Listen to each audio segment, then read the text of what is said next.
Listo. Entonces ahorita, cuando regresemos del receso, vamos a mirar cuáles son las cuencas hidrográficas a trabajar y vamos a empezar a proceder. Estefanía, ¿tuviste el curso de Sistemas de Información Geográfica? ¿O manejas? Sí, profe. Listo. Qué pena que les pregunte otra vez, pero los borré. Jorge Andrés, ¿cierto que también lo viste? Sí, profe. O Profe, solo. y esos que dicen no. Profe, yo Porque sí, no yo lo, sí. no lo vieron, no vieron el curso. Y Luisa Ay, Fernanda, profe, y entonces. ¿cómo así? No lo vieron, por eso vamos a manejar tanto Google Earth como sistemas de información geográfica en los distintos equipos para poder equilibrar el ejercicio, y habrá unos que harán, como en todos los trabajos, harán más esfuerzo en el tema del SIC y otros más en el tema de la información documental, y de esa manera vamos equilibrando el ejercicio. Entonces, para que lo tengan ahí claro, ¿listo? Profe, qué Profe, pena. pero vamos a manejar QGIS. QGIS, ArcGIS y Google Earth. ¿Cuál es va a profe, ser la diferencia? Dime. Profe, yo ArcGIS, pues no sé. No sé, porque el curso del semestre pasado fue puro QGIS, porque el ArcGIS vale plata, entonces, bueno, yo lo tengo claro. Por eso tengo las 3 opciones para todos ustedes. Entonces, quienes manejan solamente QGIS, trabajan en QGIS. Quienes manejan el ArcGIS, pues entonces trabajan en ArcGIS. Y los que no vieron sistemas de información geográfica, pues entonces van a generar imágenes y análisis desde el Google Earth. ¿Cuál es el programa? Y yo se los he mencionado ya en la clase anterior. El programa que yo manejo frecuentemente es el ArcGIS. ¿Van a tener tutoriales del uno y del otro? Sí. No nos vamos a enfrascar en que el uno maneja el uno del otro. Vamos a hacer el esfuerzo todos juntos de manejar entonces la herramienta que sea más práctica para ustedes. Vamos a buscar tutoriales. O sea, ustedes ya vieron el curso del GIS, entonces de Sistemas de Información Geográfica, entonces ya saben generar un shape, ya saben hacer clip, ya saben que es importante manejar la información separada, ¿cierto? Separada significa tener los shapes en un lado, los MXD en otro, etcétera, etcétera. Y eso es importante porque en la medida en la que usted es ordenado con la información de la cartografía, pues entonces evita que se le dañen los archivos. Si tiene que mover la carpeta completa, pues entonces la mueve sin que se le vayan a perder, porque muchas veces pasa eso. Ustedes saben que un shape puede tener entre 4 y 9 archivos, depende de lo complejo que sea, etcétera, etcétera. Entonesa no es una limitante para el desarrollo del curso. Dime. Yo la clase pasada no te puedo responder, pero yo sí vi el curso. ¿Me dices por favor tu nombre? Bedoya Trujillo Lady Valentina, del equipo 3. Bedoya Lady Valentina. Listo. Gracias. Bueno. ¿Esto es por qué? Porque nos va a permitir ver el balance. Si ustedes se dan cuenta, la mayoría sí vieron sistemas de información geográfica, entonces no es una limitación ese tema en el desarrollo del curso, y quienes no, pues es una oportunidad muy importante para aprender, y en el momento en el que vean la asignatura, si está pues en el plan de estudios de ustedes, van a tener más elementos para poder hacerlo. Y adicional, se van a dar cuenta que hay herramientas alternativas que pueden servir para hacer análisis de esta clase, probablemente no con el mismo nivel de precisión que si lo estamos haciendo en el ArcGIS o en el QGIS, pero sí van a generar unos elementos de lectura básicos que son muy importantes. ¿Listo? Entonces vamos a volver acá. Vamos a volver nosotros en la sesión anterior hablamos de teoría de sistemas, de teoría general de sistemas. ¿Sí o no? Sí, profe. ¿Alguien que lo recuerde? No. Profe, no hablamos. Profe, pues pero yo creo que fue por encima que Sí. hablamos de lo de la visión sistemática y mecanicista. Mecanicista, eso. Entonces vamos a profundizar un poco más en ese tema. Vamos a refinar los términos. Hablamos de visión sistémica y no sistemática, ¿cierto? Cuando hablamos de visión sistémica, estamos hablando del sistema total, ¿cierto? De esa visión de sistema en la que encontramos relaciones, encontramos una serie de entradas, de salidas, ¿cierto? Como cuando estamos hablando de un ecosistema. Entonces, cuando estamos hablando de sistemático, estamos hablando de algo que repite un patrón permanentemente, ¿cierto? Y aquí, si bien hay unos comportamientos tendenciales, es probable que varíen en función de esas entradas que se pueden que pueden tener, pueden ser antrópicas, pueden ser derivadas de fenómenos ambientales o naturales, etc. Entonces, sistémico. ¿Por qué no decimos ecosistemático, sino que decimos ecosistema, ¿cierto? ¿Para qué vamos haciendo relación? Entonces, la teoría general de sistemas, ¿por qué es importante? Es importante porque nos ofrece un enfoque a través del cual entender el comportamiento de las cuencas hidrográficas y cómo nosotros podemos hacer análisis y plantear soluciones estratégicas para lograr un mejor manejo, o mejor, dicho de otra manera, un manejo sostenible de esos recursos naturales que nos están, digamos, generando unos beneficios, ¿cierto? Lo que llamamos servicios ecosistémicos.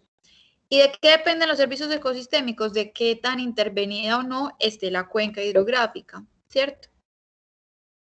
Entonces, cuando nosotros hablamos de la teoría general de sistemas aplicada a una cuenca, vamos a recordar que la cuenca es una unidad natural.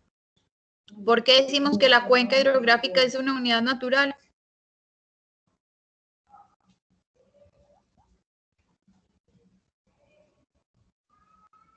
Recordamos por qué la cuenca hidrográfica es una unidad natural. Diría yo, pues, profe, que porque tiene lagos y bosques. ¿Y si tienes una ciudad? Ay, no. Profe, porque está compuesta de muchos afluentes, ¿no? Exacto. ¿Y si tienes una cuenca poco drenada? Profe, de pronto un conjunto de subsistemas. El conjunto de subsistemas lo que hace es que nos permite hacer un análisis mucho más detallado. Decimos que la cuenca hidrográfica es un sistema natural, o decimos que es más bien una unidad natural, porque sus límites obedecen a elementos naturales, no obedecen a decisiones político-administrativas, ¿cierto? Cuando la cuenca se estaba formando, no le preguntó, hey, ¿por dónde me voy? ¿Cierto? ¿Qué territorio necesitas administrar? No, ella simplemente se fue a través de esos puntos más altos que están determinados por todos los procesos erosivos que han sucedido, ¿cierto? Entonces, la cuenca hidrográfica es una unidad natural porque obedece a unos límites naturales. Los municipios son unidades, son entes territoriales porque obedecen a límites político-administrativos para administrar un territorio, ¿cierto? Entonces ahí hay una diferencia. Puede ser, yo puedo tener una cuenca como esta, que creo que la vimos en la clase pasada. Ella es una cuenca, ¿cierto? Yo puedo tener un municipio, perdón, que puede estar contenido en su totalidad dentro de una cuenca hidrográfica. Pero puedo tener también un municipio que esté contenido solo en una parte o que haya una coincidencia entre el límite de la cuenca y el límite del municipio. Pero es el municipio el que coincide con la cuenca, no la cuenca con el municipio. La cuenca tiene su propio límite natural. Eso lo logramos interiorizar. Bueno, ¿Qué tenemos entonces? Cuando nosotros somos conscientes que la cuenca es una unidad natural porque obedece a unos límites naturales, entendemos que la distribución político-administrativa puede variar. En este caso particular, no sé, creo que lo leímos en la sesión anterior, decíamos que veíamos a Sabaneta desde Itagüí y que cuando veíamos a Sabaneta desde Itagüí nos dábamos cuenta que casi todo el municipio hace parte de una sola cuenca. Por aquí está una cuenca que va a trabajar uno de los equipos, que es la cuenca 100 pesos. Es una cuenca que se comparte con el municipio de Envigado y puede, aquí, esto que les acabo de decir, cae completamente al lugar, ¿cierto? ¿Por qué? Porque hay un límite aquí que está dividiendo esta cuenca en dos. Un límite político-administrativo generado por administradores de un territorio. Adicional, entonces, hola. Profe, qué pena, o sea que en la imagen se pueden ver 3 cuencas diferentes. Sí, señor. En la imagen podemos ver 3 cuencas distintas. Todas estas 3 cuencas hacen parte de un mismo municipio, ¿cierto? Este municipio con estas condiciones. Hay otros municipios mucho más grandes que tienen muchas más cuencas y que pasa también, por ejemplo, si nos vamos, aquí estamos, ¿en qué parte del Valle de Aburrá? ¿Al sur o al norte? Sur. Al sur. Si nos vamos al norte, La Quebrada, hay una cuenca ya que divide el municipio de Bello con el municipio de Medellín. ¿Alguien sabe qué cuenca es esa?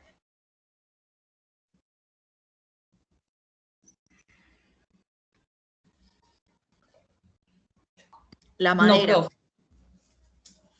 la cuenca La Madera es otra cuenca limítrofe. Parte de esa cuenca hace parte de Medellín y parte de esa cuenca hace parte del municipio de Bello.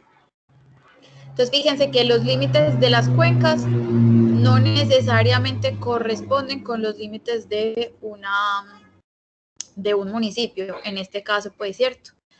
Lo mismo con las veredas, con los barrios, etcétera. Eso es fundamental porque nosotros aquí estamos encuadrados, es en la cuenca hidrográfica y nos interesa todo lo que suceda dentro de ella. Si hay barrios que están partidos por la mitad, yo tengo que identificar si las dinámicas de lo que está dentro de mi cuenca son las mismas dinámicas de lo que está por fuera. Puede que sí, puede que no. ¿De qué depende?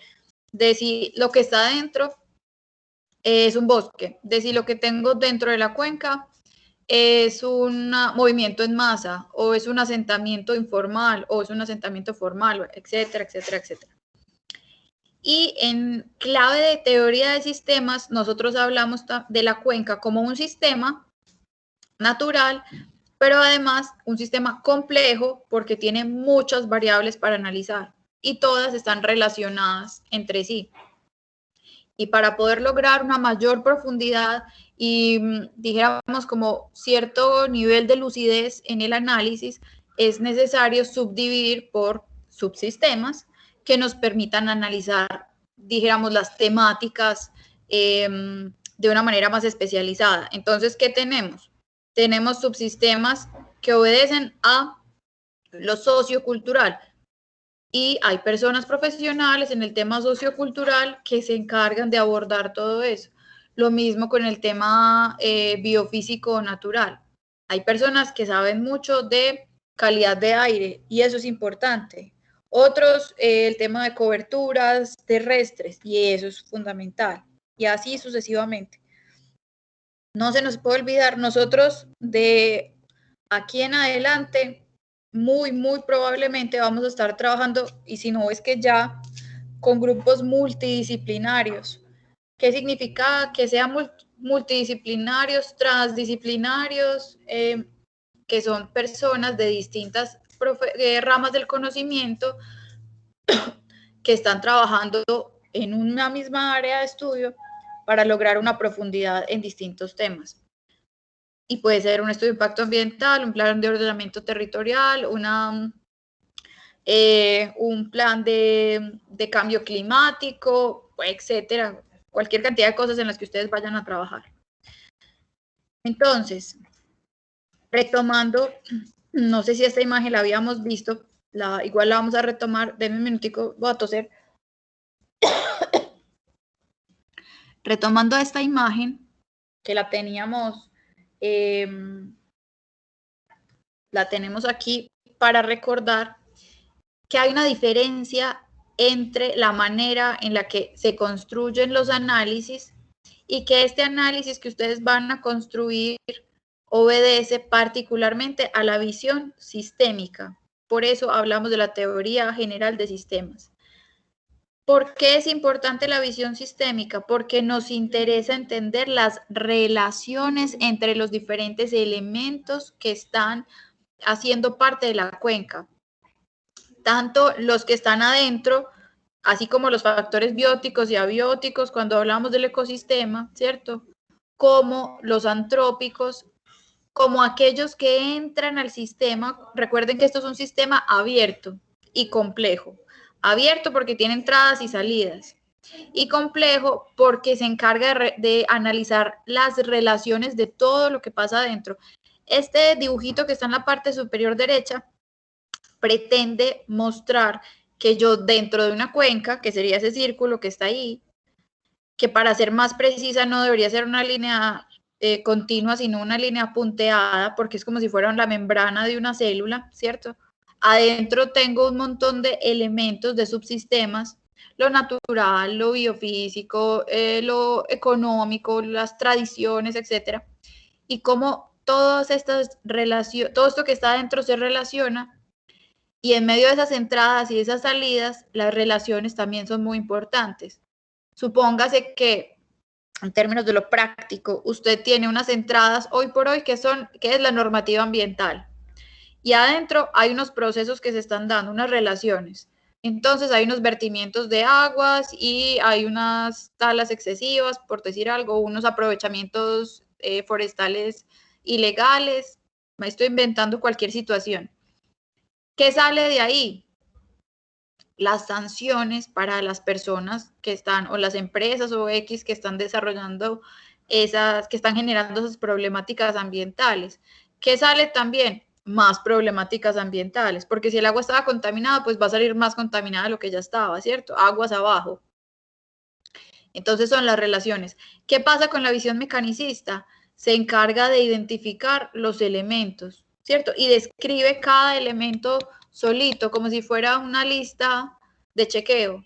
Precipitación, tantos milímetros anuales, y no dice nada más. Zona de vida, bosque húmedo premontano, y no dice nada más. Cuando ustedes estén haciendo la presentación de su cuenca, esa zona de vida les tiene que servir para poder hablar de lo que debería haber allí. Y hay o no hay, ¿cierto? No hay, porque ya toda mi cuenca hace parte de una sola construcción, de un conjunto residencial. O es una minera en su totalidad. Entonces ya se perdieron las posibles asociaciones vegetales que hay ahí. Y también, ¿para qué les tiene que servir? Pues cuando estén proponiendo los proyectos estratégicos. Por ejemplo, un proyecto estratégico de su cuenca es la restauración. Usted sabe que para poder hacer una restauración tiene que decir qué especies va a poner allí. ¿Y cómo sabe qué especies va a poner allí? Pues va y dice, vea, la zona de vida es esta. Las especies que deberían estar allí son estas, ¿cierto? Fíjense que todo está relacionado. ¿Ustedes me siguen hasta ahí? ¿Es claro lo que les estoy diciendo? Sí, señor. Sí, profe. Bueno. Entonces, en función de la teoría general de sistemas, vamos a ver unas premisas. Vamos a hablar de 5 premisas importantes que nos encuadran en esa teoría general de sistemas. Si ustedes quieren profundizar más sobre el tema de teoría general de sistemas, que se puede aplicar a casi cualquier análisis multivariado, como es el caso de la cuenca hidrográfica, hay un libro muy bonito que se llama La trama de la vida. Ese libro, de hecho, estas premisas vienen de ese libro, ahí está la cita,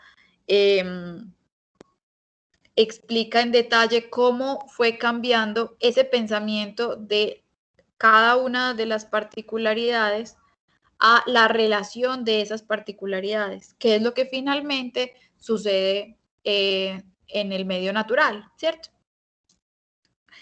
Entonces, en ese sentido, esta primera premisa, yo quisiera que Eileen, Julissa, nos dijera a todos qué interpreta por esa primera premisa.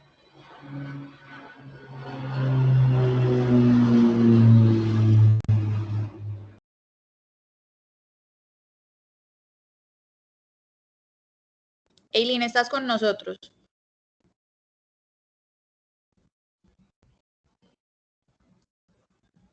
Bueno, parece que no. Jorge Andrés Osorno, ¿estás por aquí? Sí, profe.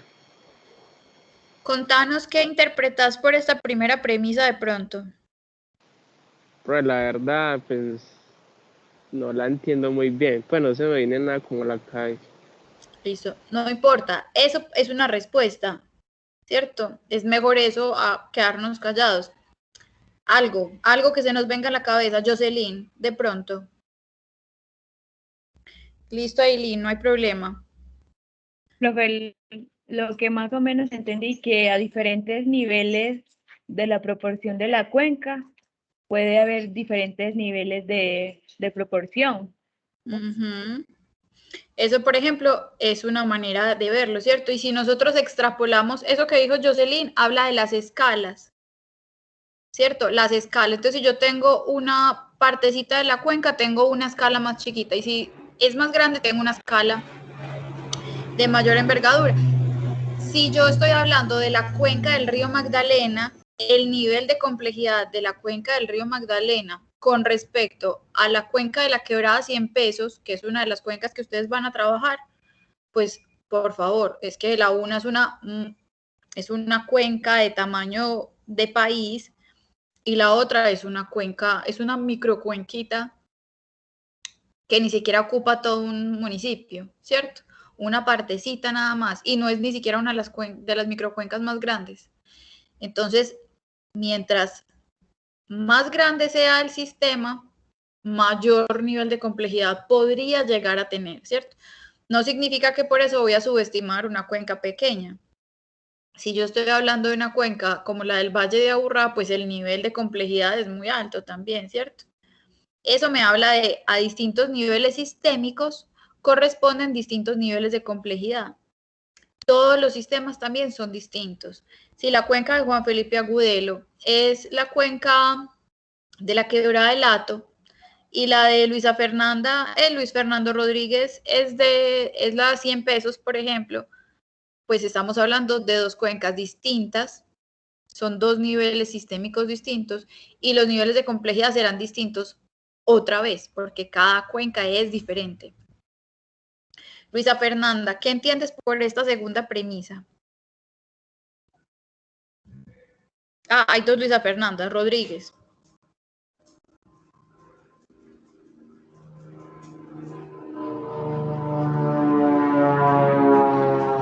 Profe, ¿qué significa mecanicista? No había escuchado esa palabra. Cuando estábamos mirando esta diapositiva anterior, veíamos dos tipos de visiones. La visión sistémica, que se encarga de analizar las relaciones, ¿cierto? Desarrolla un pensamiento en red. La visión mecanicista se encarga de analizar cada uno de los elementos o de los objetos que están dentro de un sistema. Los analiza por separado, ¿cierto? Cuadrado verde, triángulo rojo, hexágono naranjado, etcétera, ¿cierto? Los analiza por separado. Le interesa discernir, diferenciar los elementos. Visión sistémica, relaciones. Nos interesa el pensamiento en red. Ahora me voy a devolver a esa segunda premisa.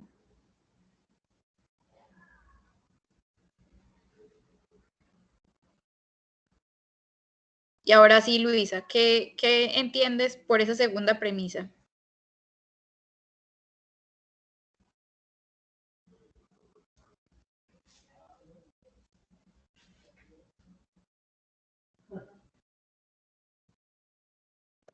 Profe, disculpa, buenos días, mi nombre es Oriana. Profe, ahorita cuando la compañera le responda sobre la segunda premisa, ¿usted me podría aclarar algo que me quedó de duda en la primera, por favor? Claro que sí. Si quieres lo aclaramos de una vez. Listo, Dime. profe. Profe, en la primera dice que a distintos niveles sistémicos, ¿cierto? Y estábamos hablando que sistémico es que se repite pues un patrón continuamente, ¿cierto? Entonces, sistemático, no, sistemático es que se repite. Sistemático, piensen ustedes en una producción de cualquier cosa. Entonces, yo estoy permanentemente las mismas cantidades, el mismo tipo de empacado, la misma etiqueta, ¿cierto? Eso es sistemático. Una cosa que sucede una detrás de otra de manera permanente, Sistémico nos habla del sistema, ¿cierto?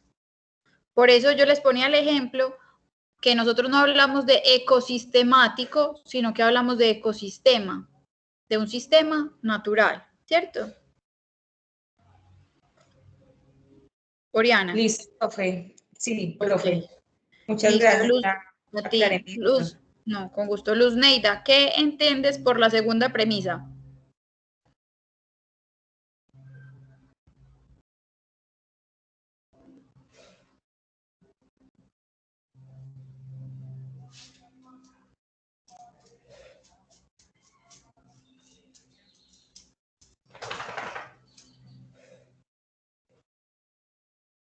Mateo. Profe, Bueno, Luz Neida. No se me viene ahora en el mente. Luz, ok. Mateo Jiménez. Profe, hola. Hola. Pues no sé, más o menos es que cuando se cambia, pues se deja la idea de analizar las partes y pues empieza a analizar el todo. Ya no se empieza, pues esa última parte de la relación entre las partes y el todo queda invertida. Es como si ya las partes dejaran de ser, pues se dejaran de ser las cosas individuales y ya se incluyera dentro de un grupo, dentro de un todo. Es así, es decir, cuando nos dicen las relaciones entre las partes y el todo quedan invertidas, significa que me interesa todo, me interesa toda la cuenca hidrográfica, no solamente los nacimientos, no solamente los drenajes, ¿cierto? No solamente las coberturas vegetales, me interesa todo lo que sucede dentro de la cuenca, porque voy buscando las relaciones, sobre todo, muchachos, porque las cuencas, tal y como las conocemos hoy por hoy, no son unas cuencas completa y 100% naturales. Todas las cuencas están antropizadas, así sea con una casita, o sea porque es una reserva forestal, pero de allí están sacando productos no maderables del bosque, o estamos consumiendo el agua potable cada día. Entonces, permanentemente todo está en relación con todo. ¿Qué me interesa? Las relaciones, no solamente quedarme con un dato de caudal. Cuando solo me interesan las partes, yo solo me enfoco en el caudal. ¿Cuánto me dio ese caudal? Listo, ya, chao, se acabó. ¿Qué significa ese caudal? ¿Cómo influye? ¿Cómo afecta eso en términos de la oferta del recurso hídrico? O en términos de una situación de desastre que podría haberse prevenido y que podría estar afectando o no las condiciones de una población, ¿cierto? Entonces, no, esta parte lo que está haciendo en nosotros en este momento es hacernos cambiar el chip, que no solamente es que Mateo se va a encargar de lo que tiene que ver con riesgos y Marcos se va a encargar de lo que tiene que ver con los asentamientos humanos, sino que hay que mirar qué pasa con esa relación, por ejemplo. ¿Qué relación tiene eso con la forma de la cuenca? Eso es muy importante. Oriana, esta premisa, ¿qué significa para ti?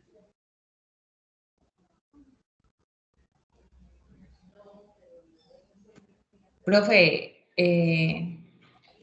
bueno, ya que usted me dijo que sistémico se hablaba era del sistema, entonces pues digo yo, del sistema natural, de los límites naturales que están en una cuenca determinada, ¿cierto? Y es un pensamiento contextual, no sé, profe. Ahí con ese pensamiento contextual, no sé. Listo, ¿a quién se le ocurre algo? Profe, yo tampoco comprendo el término contextual en esa Cuando frase. nos hablan, cuando nos hablan de contexto, esa palabra la hemos escuchado por ahí en algunos lugares. ¿A qué se están refiriendo? O cuando uno está diciendo, es que no tienes el contexto de las cosas, no me puedes hacer ningún... El lugar. La idea central de algo. Profe, perdón, o el lugar. O sea, El digamos lugar, que uno sabe cuál, digamos, puede ser el sistema que hay en una zona determinada, ¿cierto? Pero uno antes de eso tiene que ir a hacer como un estudio de la zona, o sea, que hay en el entorno, como una cartografía. el entorno. Yo tengo que entender el entorno. ¿Alguno de los chicos iba a hablar por ahí, Gerson? Pongamos una situación específica del área, en este caso sería de la cuenca hidrográfica. Pongamos un plan de ordenamiento, una reforestación, un aprovechamiento persistente, lo que sea, pero una situación específica donde se evalúen todos los patrones para saber uno qué afecta y qué favorece, pongamos, a la cuenca o a la población aledaña. Efectivamente, yo tengo que entender el contexto, la situación de lo que está pasando en ese entorno donde está la cuenca. Un ejemplo, la cuenca mía, la cuenca donde yo voy a trabajar es la cuenca La Honda, en el municipio de Sabaneta, y esa cuenca no está directamente, entre comillas, relacionada con la cuenca Doña Ana, por ejemplo. Pero si yo me voy a mirar a la escala de la cuenca La Honda, es ella en sí misma y ya. Pero como el contexto es necesario, como la cuenca es un sistema abierto, lo que pasa en la quebrada Doña Ana, que está más arriba, que realmente Doña Ana atribuye sus aguas a la Honda, esto es un ejemplo, nada más, sí importa, porque si las aguas de Doña Ana están contaminadas, pues ¿qué va a pasar con las de la Honda? Hombre, también se van a contaminar. Si yo tengo, por ejemplo, una situación de amenaza por movimiento en masa, arriba de mi cuenca, fácilmente esa amenaza por movimiento en masa podría llegar a generar también algún efecto dentro de mi cuenca. Entonces yo necesito entender las situaciones de contexto. Otra situación de contexto, hay desplazamiento. Mi población tiene una cantidad, perdón, mi cuenca tiene una cantidad de población determinada. Y sucede de pronto que hay un fenómeno de migración por desplazamiento forzado. Es muy común, ya sabemos pues que es muy reiterativo pues en estas tierras. ¿Qué pasa? La población inicial que yo tenía en mi cuenca se va a multiplicar porque el contexto de la situación de país o de región está afectando las condiciones de mi cuenca. Llegan unas personas desplazadas. ¿Y qué sucede con los recursos naturales y con el agua? Si tengo una población adicional de repente que llega, ¿qué va a suceder? Se aumenta a limitar más. Se incrementa la demanda por los recursos y obviamente eso puede generar deterioro, agotamiento, etcétera, etcétera, ¿cierto? Porque los recursos no son ilimitados. Entonces, eso es muy importante que nosotros lo consideremos, el contexto. Porque resulta que en la parte baja de la cuenca Doña María tenemos tantos problemas, no sé, de vertimientos o de cualquier problemática ambiental. Es que resulta que allá hay una industria X, la que sea, que no está ubicada en el municipio de Sabaneta, sino en el municipio del lado, que genera unos vertimientos tales que llegan hasta la parte baja de la cuenca Doña María, por ejemplo. Es cualquier ejemplo hipotético, ¿cierto? Pero que aplica muy bien para que entendamos la importancia del contexto. Leslie Juliana, ¿qué entiendes por esta siguiente premisa? Espérame. No, profe, no se refiere a que todo tiene una relación específica en la cuenca contando los alrededores. Sí, pero esta que dice el cambio de las cosas al todo puede ser contemplado como el cambio de los objetos a las relaciones. Pues yo creo que es dependiendo como el área en que se encuentra, tiene un efecto en la cuenca de por sí, ¿no? Pues en las relaciones que va a tener. Sí, aunque esta está más relacionada con la premisa anterior. Bueno, ¿quién más? Marcos Andrés.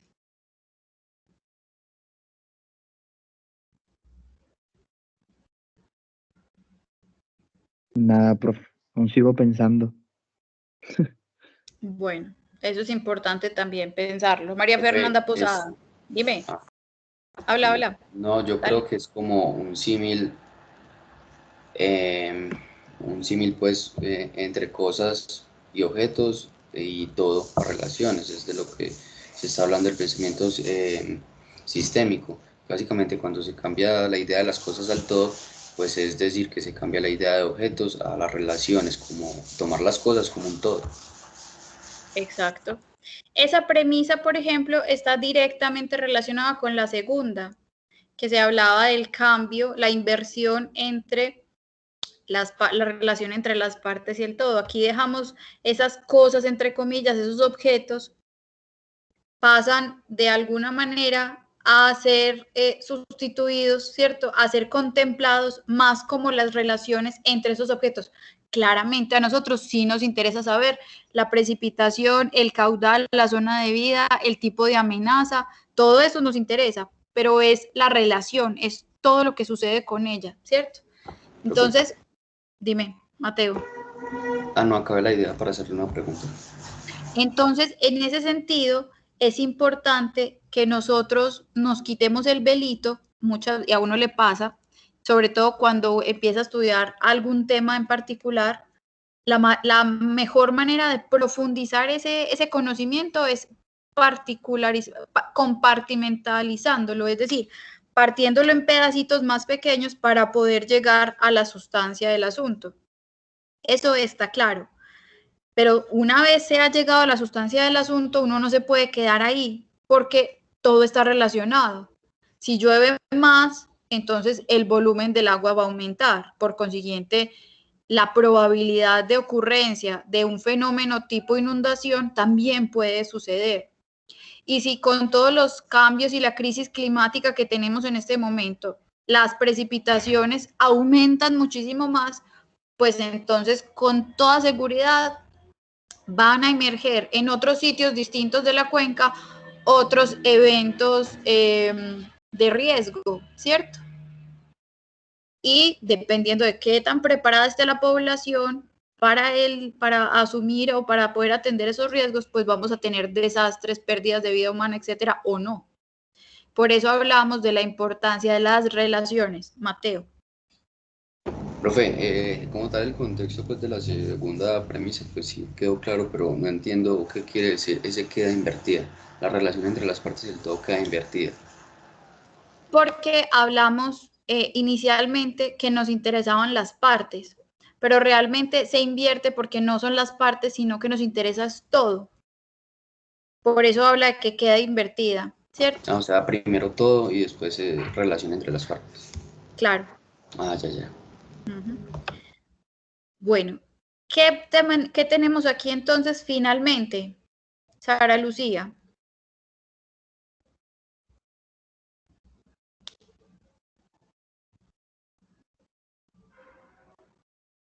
Profe, sería definir todo en una sola cosa. Al pensador sistémico, o sea, para el pensador sistémico, las relaciones son prioritarias. Esa última.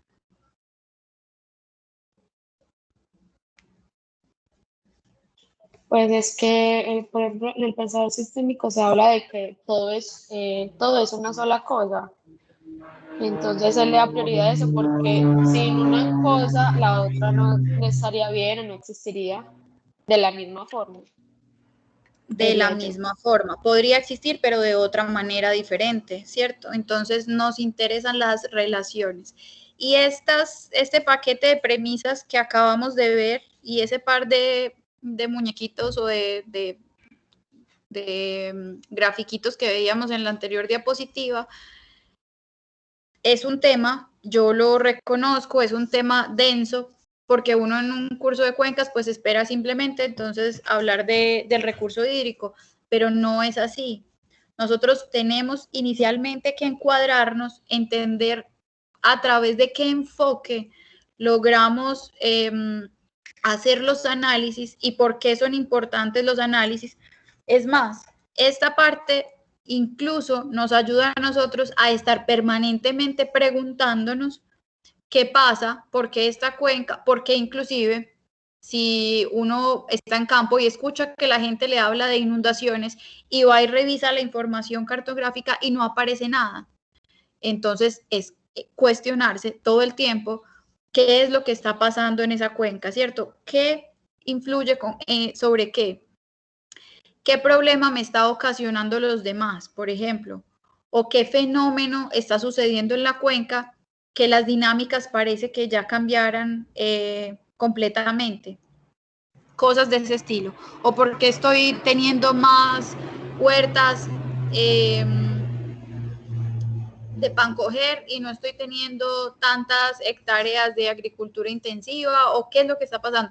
Preguntas que inclusive yo sé que ustedes se hacen permanentemente, ¿cierto?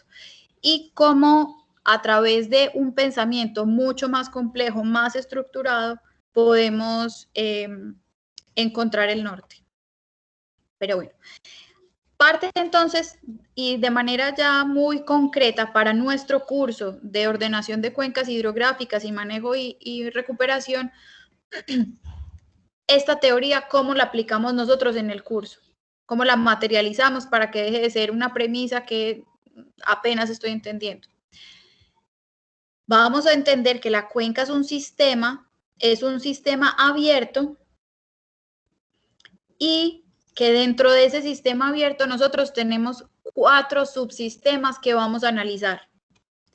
¿Cuáles son esos 4 subsistemas? Estas 4 bolitas de colores que estamos viendo ahí. Tenemos el subsistema ambiental o natural o biofísico, ¿cierto? ¿De qué me habla ese subsistema? Pues me habla de la relación de la oferta y la demanda de los bienes y servicios ecosistémicos. ¿Qué ofrece mi cuenca? La cuenca objeto de análisis. Que dentro de esa cuenca yo tengo un componente social. Hay una población humana asentada allí, ¿cierto? Y esa población humana pueden ser hombres, mujeres, niños, todos juntos.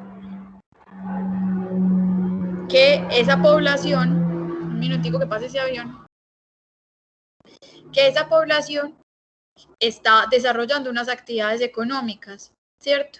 Hay un mercado, hay unas técnicas, hay un comercio específico, puede darse dentro de la cuenca o fuera de ella.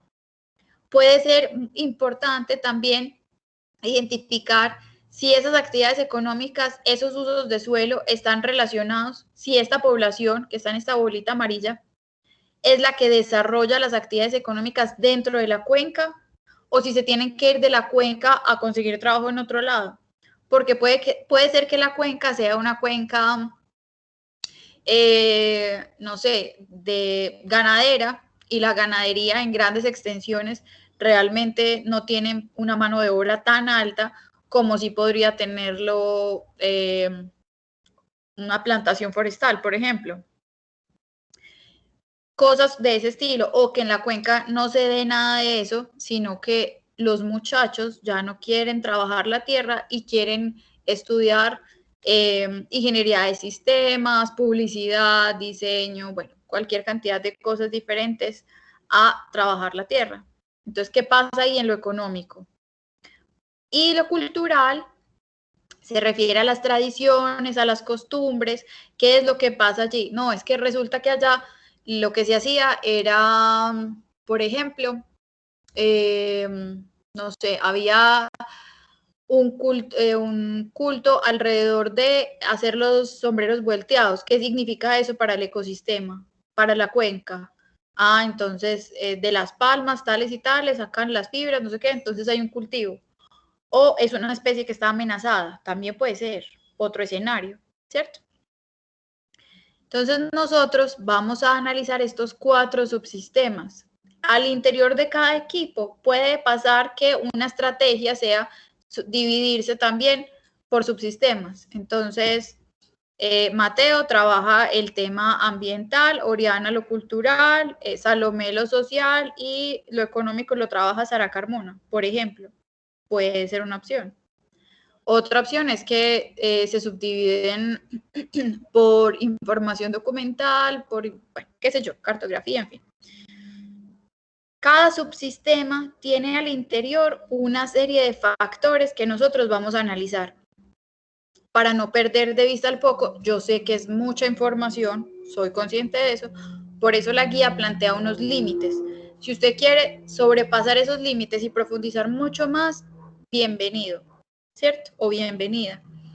Pero, más allá del ejercicio que vamos a hacer para el curso, la guía metodológica del IDEAM para hacer, perdón, los planes de ordenación y manejo de cuencas hidrográficas, sí nos plantean una guía como de 300 y punta de páginas, donde nos detallan todos y cada uno de los ítems que se deben desarrollar para un POMCA. Son muchos porque además los grupos son multidisciplinarios y usualmente tienen un grupo muy robusto de personas que los desarrollan. También depende de qué, de la complejidad y del tamaño de la cuenca, ¿cierto? ¿Qué vemos en este mapa conceptual? Valentina Correa, ¿cómo lo leerías? Profe, me amplía el mapa, por favor. ¿Cómo?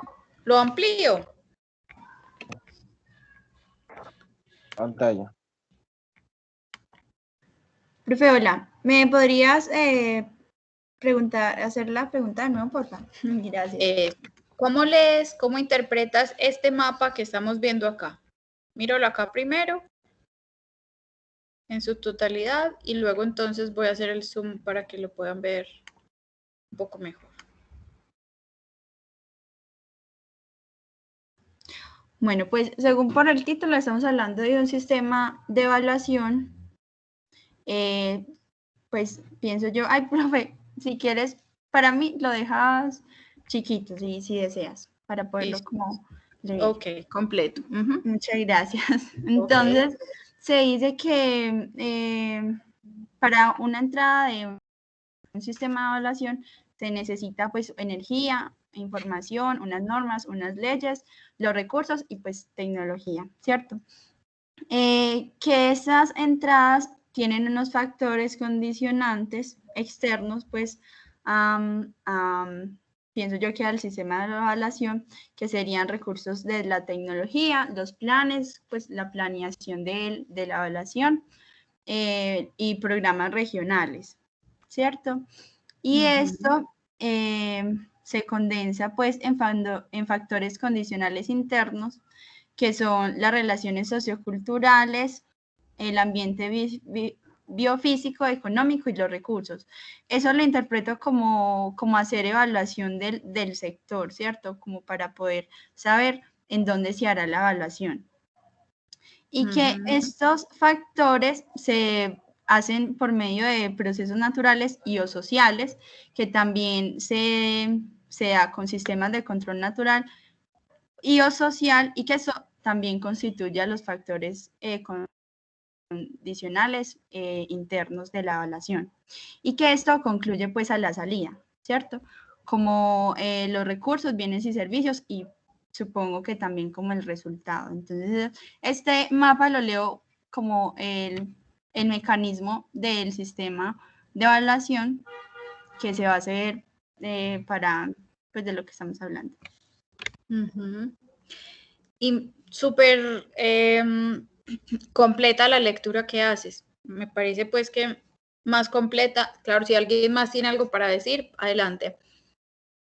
Este tipo de mapas, que son muy importantes, son la clase de mapas conceptuales que nosotros vamos a hacer también para las entregas y en general las exposiciones, los ejercicios, en fin. ¿Qué facilita este tipo de mapas conceptuales? Sintetizar y condensar información que nosotros vamos incorporando en nuestro ejercicio de análisis. Básicamente aquí nosotros tenemos una serie de entradas, hay unos procesos y hay unas salidas. Si lo miramos así a simple vista, ¿con qué está cumpliendo esto? Si tengo entradas, salidas y procesos al interior.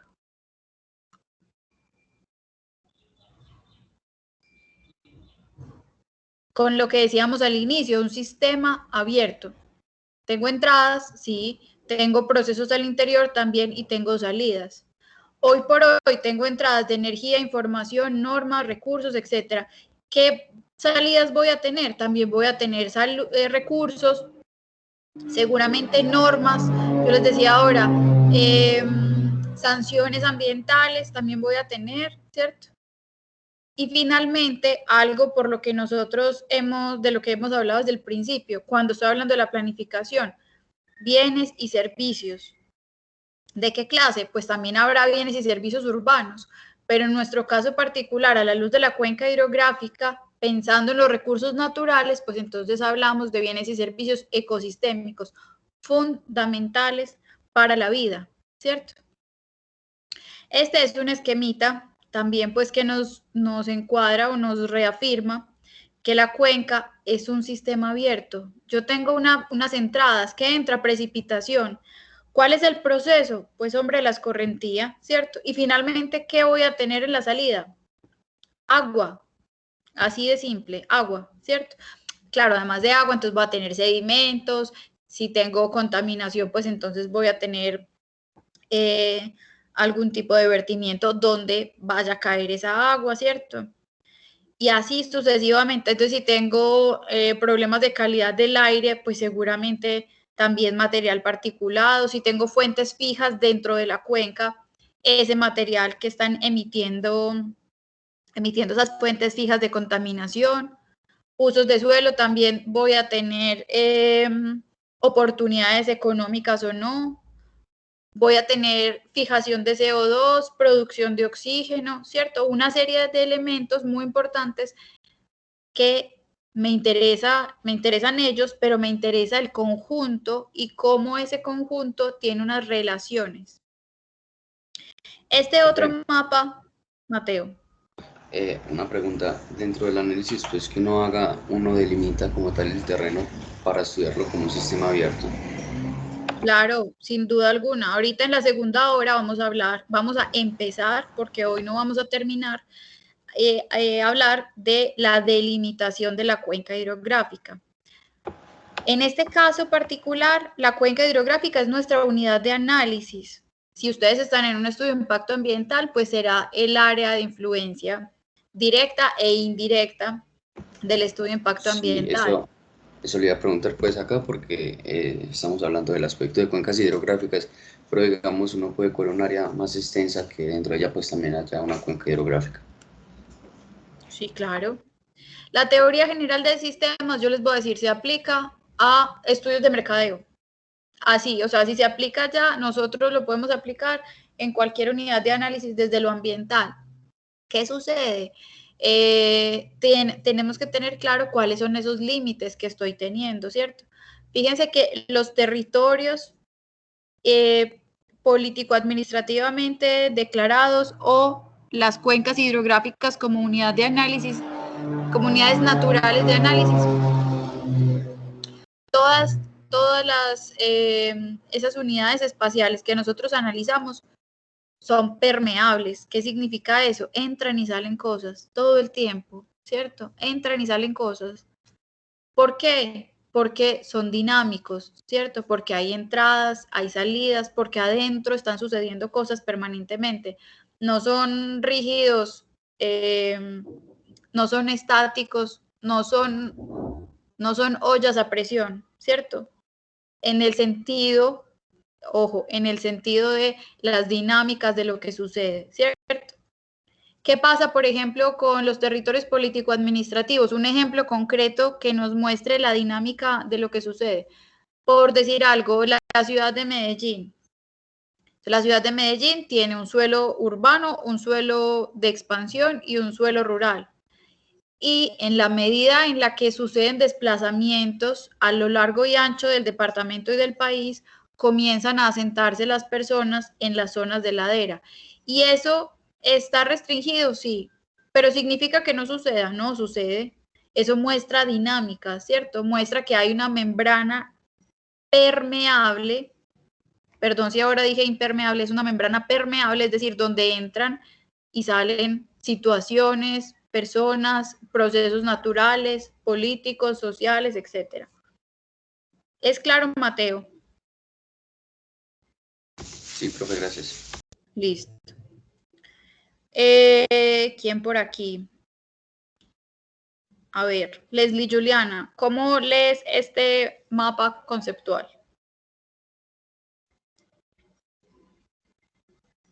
Leslie, perdón, sí. ¿Sí tú? Sí, es que se me bloquea. Bueno, los sistemas naturales. Bueno, eso está pues referenciado por el suelo, el clima y la hidrología y la flora y la fauna, que son como lo que hace parte de ese sistema, de su sistema, y que eso está dividido por, y que cada estos y sus sistemas tienen una división, que es como lo que las amenazas, ya sea en los vuelos, que son las amenazas, los conflictos. Ay, espera, muy chiquito. Dale, te lo pongo más grande. Bueno, bueno, entonces el suelo está por la geología taxonómica, el uso potencial y las amenazas. Entonces eso es como el control que se lleva o cómo va conformado, y que cada eso va caracterizado por una edáfica. Bueno, yo supongo que es el control que tiene o los conflictos o lo que hace parte de él. Igual que el clima, que son las precipitaciones, la temperatura y la alimentaria. Pues lo que la caracteriza. Y ya igual que lo que sería para la hidrología y la flora y la fauna. Y que todo tiene que tener como ¿cómo se dice? Una caracterización, y que eso va conectado con una caracterización biofísica. Entonces yo supongo que la relación que tiene este subsistema y que lo hace como, pues sí, la relación que tiene el subsistema. Bueno, muy bien, Leslie, muchas gracias. Este mapa conceptual particularmente se puede leer de izquierda a derecha o de derecha a izquierda. O sea, es un mapa conceptual tan claro y tan bien construido que le permite a uno una doble lectura, inclusive si uno va en las dos direcciones, ¿cierto? Todo este mapa conceptual me está mostrando a mí los diferentes elementos que constituyen el subsistema natural y que finalmente como producto me van a arrojar una caracterización biofísica, ¿cierto? Para tener la caracterización biofísica yo tengo que tener caracterización edáfica, climática, hídrica y de flora y de fauna, ¿cierto? De usos de flora y de fauna. Si yo lo leo al contrario, pues voy a mirar cada uno de los elementos pormenorizados de lo que tiene esa caracterización. Nosotros claramente no vamos a poder hacer una caracterización pormenorizada de todos y cada uno de estos elementos, pero sí vamos a abordar los principales elementos de cada uno de estos aspectos que tenemos acá. Muy importante. Una pregunta para ustedes. ¿Es clara la palabra edáfica o edafológica? Es el suelo propiamente dicho, exactamente, ¿cierto? El suelo como ese sustrato importante para la permanencia de la vegetación, sea cual sea, a nivel productivo, de conservación, de lo que sea. ¿Listo? Profe. Dímelo. ¿Por qué se dice subsistema natural y no sistema natural? Porque el sub. Bueno, Eso está, esa pregunta es muy interesante. Es un detalle, pero es un detalle muy fino ahí. Muchas gracias, Mateo. Como nosotros estamos hablando de la cuenca como un sistema, ¿cierto? Y al interior de ese sistema tenemos otros sistemas, si lo queremos ver así, tenemos otros sistemas. Es una manera de nombrarlo, ¿cierto? Es como cuando yo estoy hablando de variable, de macrovariable, es una gran variable, y al interior tengo una serie de variables. Es como para hablar de un tema de análisis jerárquico, hacer referencia a que esto está contenido en algo mayor, es por eso. Ah, ya, sino que estaba pensando el mapa conceptual como algo general, no como parte de la cuenca. Ya, no, aquí hicimos zoom en este asunto específico, pero en estos que vamos a ver a continuación, si se fijan bien, si tú te fijas bien, mira que dice sistema biofísico, subsistema cultural, sistema social, sistema económico, ¿cierto? ¿Por qué hay una diferenciación en este sentido? Porque esto que está asociado con lo sociocultural también hace parte de lo demográfico y también hace parte de lo económico, ¿cierto? Pero inclusive, dependiendo de la literatura, de quién esté desarrollando el POMCA, etcétera, uno encuentra que hablan de sistemas, sistema biofísico, social, sistema cultural, sistema económico, dimensión natural, dimensión cultural, dimensión, sí, componente natural, componente social, son formas de nombrarlo. Nosotros, en nuestro ejercicio académico, vamos a nombrarlos como subsistemas, porque estamos entendiendo la cuenca hidrográfica como un gran sistema donde confluyen estos otros subsistemas. ¿Listo? Sí, profe. Listo. Entonces, cuando nosotros hablamos de los mapas conceptuales y la importancia que tienen, fíjense, acá estamos hablando de la cuenca con sus subsistemas y adentro estamos viendo los distintos elementos. ¿Necesitamos 500 páginas para hablarlo? Sí, seguramente en el POMCA, en el documento que se entrega, sí. Pero cuando estamos haciendo una presentación, no hay asunto más práctico que imágenes, fotos, mapas conceptuales, porque estás llevando a tu lector a lo que necesitas. Y este es un consejo que les doy anticipado para cuando estén haciendo sus presentaciones. Textos concretos, gráficas claras, mapas conceptuales, de tal modo que ustedes puedan explicarle a los visitantes de qué se trata su cuenca o cuáles son las características. Entonces hablamos de importante subsistema biofísico. ¿Qué vamos a tener aquí? Todo lo que tiene que ver con condiciones naturales, hidrología, suelo, clima, zona de vida, flora, fauna, ¿cierto? ¿Qué tenemos nosotros en el sistema o en el subsistema social? Aquí hablamos de la distribución de la población, las edades, la ocupación, quiénes son los que están allí, si hay población económicamente activa. ¿Alguien sabe a qué se refiere el término población económicamente en edad económicamente activa? Profe, ¿cómo, perdón? Población en edad económicamente activa. Pues que se encuentran en una etapa de alta producción, ok. ¿Y cuál es ese rango etario más o menos?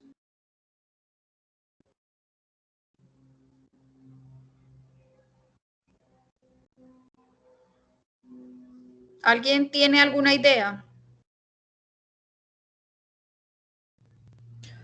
Profe, qué pena, es que a veces se me entrecorta la clase. ¿Me podría repetir la pregunta, porfa? ¿Cuál es el rango de edad económicamente activo en términos productivos? De los 18 a los 40. De los 18 a los 40 aproximadamente, sí. Aunque en la vida real, pues ya sabemos que es más. Entonces, si yo me encuentro en una cuenca con población inferior a los 18 años, puedo decir que están en edad económicamente activa? En teoría, porque no generan ingresos. No generan ingresos, ¿cierto? Y esa generación de ingresos para los análisis que nosotros hacemos y el tipo de población es muy importante. Les voy a poner un ejemplo. Nosotros estamos en una cuenca en el nordeste antioqueño o en el Bajo Cauca o alguna parte o en Urabá rural, en una zona que sea muy, muy rural. Según la literatura lo denominan rural profundo. O sea, no son los corregimientos de Medellín que están ahí pegados del casco urbano, ¿cierto? Y tengo una población que varía entre mujeres, niños y población mayor a los 60 años. ¿Hay población económicamente activa allí? Bueno, me olvidé decir mujeres entre los 15 y los 35 años. Sí, profe. ¿Y qué tipo de población es esa?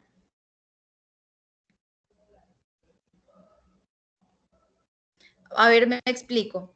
Esa población económicamente activa corresponde a mujeres, ¿cierto? ¿Qué pasa con los hombres? O sea, tengo personas mayores de 60, tengo niños, ¿y qué pasa con los hombres en esa edad? ¿Qué pasa con los papás de esos niños?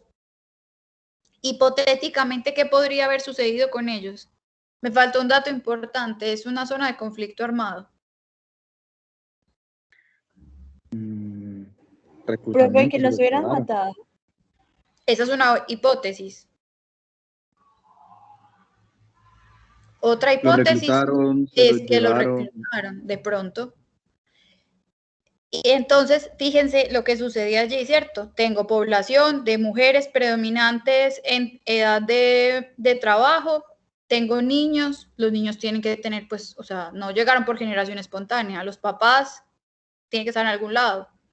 Y hay abuelos, pues personas de la tercera edad. Entonces, probablemente o los mataron o los reclutaron, porque además es el contexto, ¿cierto? De las cosas. Es muy importante. Me ayuda a hacer esas identificaciones. Profe, ¿y a mí para qué me sirve saber eso? Pues me sirve en tanto yo puedo proponer estrategias para mejorar las condiciones de las personas que están allí, que vayan en sintonía con mejorar la oferta de servicios ecosistémicos que hay allá, en esa cuenca X, la que sea. Puede ser una cuenca minera, puede ser una cuenca petrolera, puede ser una cuenca ganadera, puede ser una cuenca que no tenga usos definidos, ¿cierto? También podría suceder, pues usos predominantes, no definidos, no predominantes. Entonces, eso es muy importante. ¿Quiénes viven en esa cuenca? Porque las estrategias que yo voy a hacer voy a plantear no son solamente siembre árboles. Yo tengo que generar estrategias que respondan a los a los problemas que yo identifico en la cuenca. Y los problemas sociales, pues, son también muy importantes en el ámbito ambiental. ¿Por qué? Porque influyen o no en la forma en la que se dan los usos de suelo. Lo económico es súper importante también, relacionado con todo lo otro. Aquí entra el tema del uso de la tierra, la ocupación. Si somos poseedores, tenedores, arrendatarios, ¿qué pasa ahí? ¿Cierto? ¿Qué es lo que se consume? ¿Dónde están trabajando las personas? ¿En la cuenca o fuera de ella? ¿Cierto? Puede ser que la cuenca tenga una vocación para la agricultura, para las flores o de tradición, etcétera. Y ya los muchachos no quieren hacer cultivo de flores. Entonces se va perdiendo esa tradición con esos muchachos que se van yendo a estudiar, no sé, cibernética, optatrónica, odontología, cualquier cosa que no tenga que ver con la tierra. Y ese fenómeno que les estoy contando pasa en la vida real. Y finalmente, lo que tiene que ver entonces con lo sociocultural, que me habla de las normas, los valores, las creencias. Entonces creen en, yo no sé, el paujil de pico azul es el ave insignia y no hay más deidades allá. o por el contrario, es una cuenca súper católica, pues, y está ya María Auxiliadora, la cuenca se llama María Auxiliadora y cosas así por el estilo. Todas esas cosas influyen en la medida en la que pueden estar afectando o no el tema de los recursos naturales. Por eso la importancia de la visión sistémica. No es solamente que se llame así y que esté la Virgencita de Guadalupe allá o que esté el loro oreje amarillo con un altar, sino eso qué significa. Es que aquí está en amenaza el loro oreje amarillo y esta población, ese es prácticamente el dios de las fiestas que hacen y se han dedicado a reforestar. De un asunto religioso, de un asunto totémico, pasó a ser un asunto de recuperación de ecosistemas. Esas cosas pueden pasar. Entonces, por eso es muy importante revisar todos los elementos que tenemos allí. ¿Hasta aquí me siguen? ¿Sí o no? Sí, profe. Listo. Vamos a ir entonces a descanso. Son las 9:30. Vamos a descanso. Nos vemos nuevamente a las 10. Desayunen, párense de la silla, hagan, ¿cómo es que se llama esto? Pausa activa, etcétera. Volvemos entonces con la asignación de las cuencas y cómo vamos a hacer esa primera delimitación de las cuencas. ¿Listo?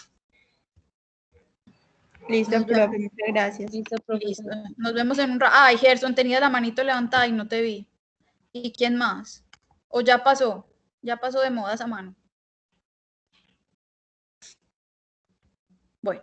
Sí, profe, ya pasó, iba a decir algo, pero no, ya lo explicaste todo. Ah, bueno, listo. Bueno, chicos, nos vemos ahora.